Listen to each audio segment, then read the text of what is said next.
پاکستان کے استحکام جو ہے اس کا راستے میں سب سے بڑی جو رکاوٹ ہم نے پچھلے 76 سالوں میں دیکھی ہے وہ یہ ہے کہ جی ہم انتقال اقتدار کا حق اور طریقہ طے نہیں کر سکتے۔ کیا اقتدار عوام نے دینا ہے یا اقتدار کسی طبقے نے دینا ہے، کسی حکمران نے دینا ہے، کسی اسٹیبلشمنٹ نے دینا ہے، کس نے دینا ہے؟ اب عوام نے کہا ہے 24 کے الیکشنوں میں کہ بھئی یہ حق تو ہم نے لینا ہے اور اس حق کو ہم فرگو نہیں کریں گے۔ یہ اب یہاں کے آ کے ہماری ساری دانش جو ہے وہ تقسیم ہو گئی۔ ایک طرف تو اقتدار زدہ دانش ہے، دوسری طرف انکار زدہ دانش ہے۔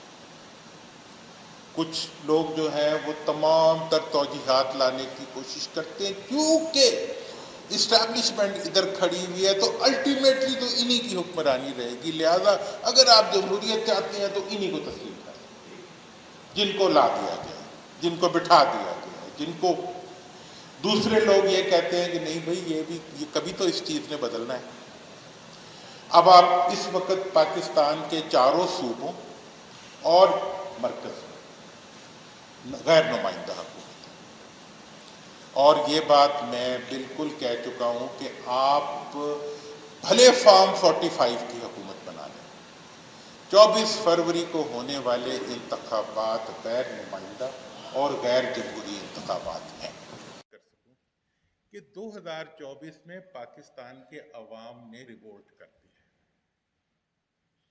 پاکستان کے عوام نے ریوولٹ کر دیا۔ کوئی کہتے ہیں اس کا ذمہ دار یہ ہے اور کوئی کہتے ہیں اس کا ذمہ دار کچھ لیڈرشپ ہے جو آج کی ہے، جو بھی کوئی ذمہ دار ہو، لیکن اس کا کریڈٹ ڈیفینیٹلی عوام کو جاتا ہے کہ 2024 کے انتخابات میں ڈنڈے کھانے کے باوجود، نشان گمنے کے باوجود، افراد گمنے کے باوجود، گھروں پہ چھاپے پڑنے کے باوجود، واضح طور پہ بتا دینے کے باوجود، الیکشن سے پہلے نمبر آف سیٹس کا اعلان کر دینے کے باوجود عوام نے ان تمام باتوں کو ماننے سے انکار کر دیا۔ اور میں آپ کو اپنا بتاتا ہوں کہ میں نے اس الیکشن سے پہلے پنجاب اور کے پی کے کا دورہ کیا اپنے طریقے سے، تو مجھے یہ احساس ہوا کہ میں پاکستان کے پنجاب یا کے پی کے میں نہیں پھر رہا جیسے میں مشرقی پاکستان میں پھر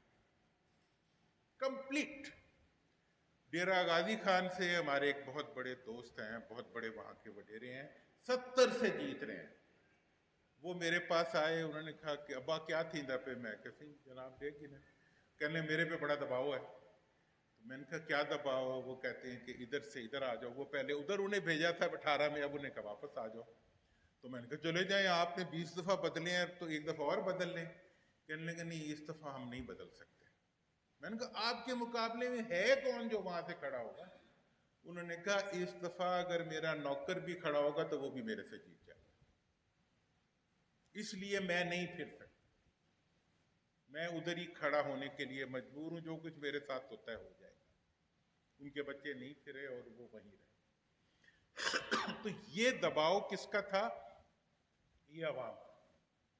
اور یہی کچھ ہم مشرقی پاکستان میں دیکھتے تھے۔ میرے والد صاحب کی وہاں پوسٹنگ کئی دفعہ ہوئی، وہ کہتے تھے جب میں جاتا تھا وہاں جلوس نکلا ہوتا تھا، منیم چھائی ایوب چھائے کہ منیم مرد آباد، منیم خان ان کے گورنر تھے، ایوب خان مرد آباد، مطلب انہوں نے کبھی تسلیم نہیں کیا اور آج بھی انہوں نے تسلیم نہیں کیا۔ تو یہ ہو گیا جناب 24 کے اندر آنے والا انقلاب، جس کے بعد آج ہم یہاں پہ بیٹھے ہوئے ڈسکشن کر رہے ہیں کہ جی پاکستان کا استحکام جو ہے وہ کیسے حاصل کیا جائے۔ میں زیادہ لمبی بات نہیں کروں گا، پھر اس کے بعد ہم آپس کی دیکھیں پاکستان کے استحکام جو ہے اس کا راستے میں سب سے بڑی جو رکاوٹ ہم نے پچھلے 76 سالوں میں دیکھی ہے وہ یہ ہے کہ جی ہم انتقال اقتدار کا حق اور طریقہ طے نہیں کر سکتے۔ کیا اقتدار عوام نے دینا ہے یا اقتدار کسی طبقے نے دینا ہے، کسی حکمران نے دینا ہے، کسی اسٹیبلشمنٹ نے دینا ہے، کس نے دینا ہے؟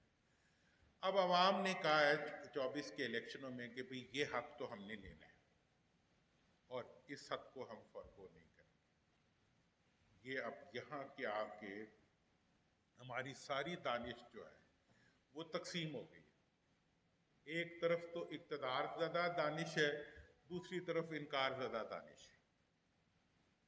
کچھ لوگ جو ہیں وہ تمام تر توجیحات لانے کی کوشش کرتے ہیں، کیونکہ اسٹیبلشمنٹ ادھر کھڑی ہوئی ہے تو الٹیمیٹلی تو انہی کی حکمرانی رہے گی، لہٰذا اگر آپ جمہوریت چاہتے ہیں تو انہی کو تسلیم